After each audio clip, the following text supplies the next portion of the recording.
Hello, this is my final journal entry for In the Style of Five Artists. I first like to start off. This was the portrait I chose. I chose my daughter. This being our final. I really wanted my end pieces to be on something that really means the most to me in the world. So I chose my daughter sleeping because that's the best portrait I could ever get of her actually sitting still. So for the first entry, we have Durer's method. I used the grid method. I did a 5 by 5 3/4 grid square. And then also, I really liked using the value drawing scales in previous assignments, so I continue to keep using that just to see what values I can work with. This was the reference photo for that one. It was a realistic bird wing.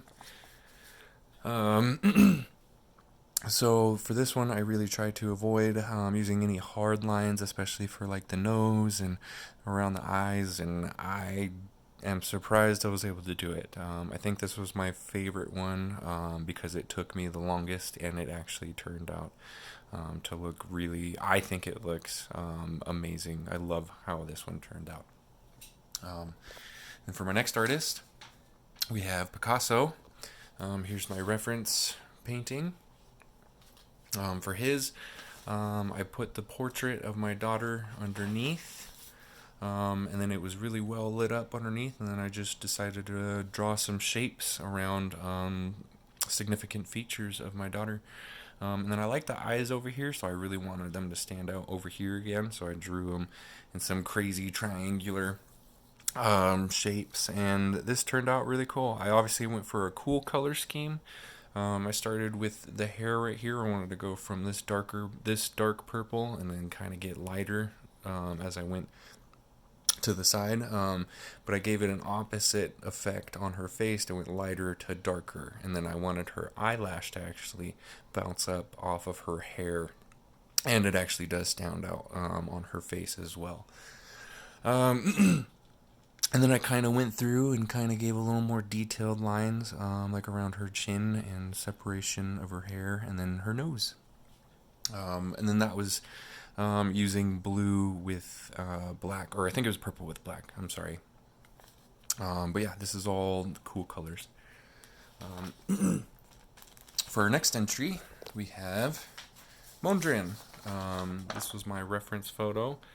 Um, So again, I did a portrait of my daughter. This one was a little bit more fun. This one I did a 4 by 6 grid square. I felt like I could get the better proportions out of it by doing it that way. And it's kind of funny. I like you can still kind of tell it's her, not really, but I think you get the gist of it. This one was tough. I noticed myself getting really shaky with the line work here, especially going over and over straight lines with like rectangles and squares. So it was very hard to keep them straight, but I did it. I think this one's my funniest one. And now, lastly, my last painting was inspired by Van Gogh. So this one I used primary colors of green and red. This one was a lot. I first started out with her hair. I mixed red and green, and then I added gel matte to kind of give it more thickness.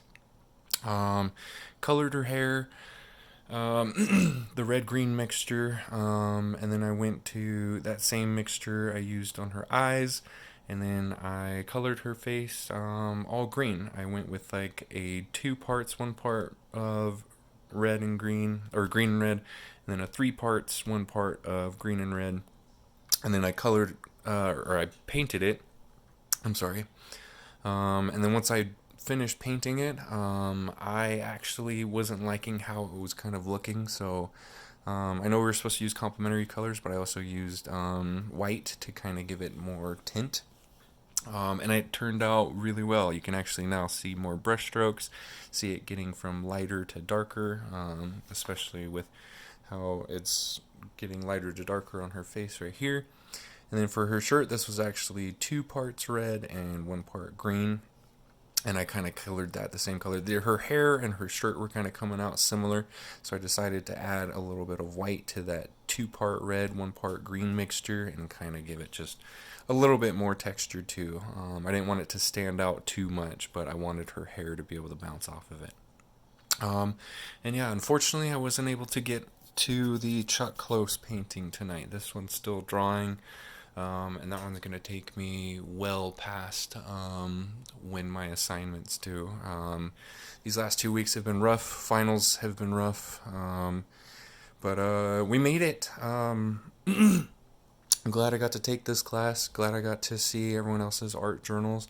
Um, and I'm looking forward to applying these to life somehow. I think these are some neat techniques that we've learned, and I'm excited to see where it takes me.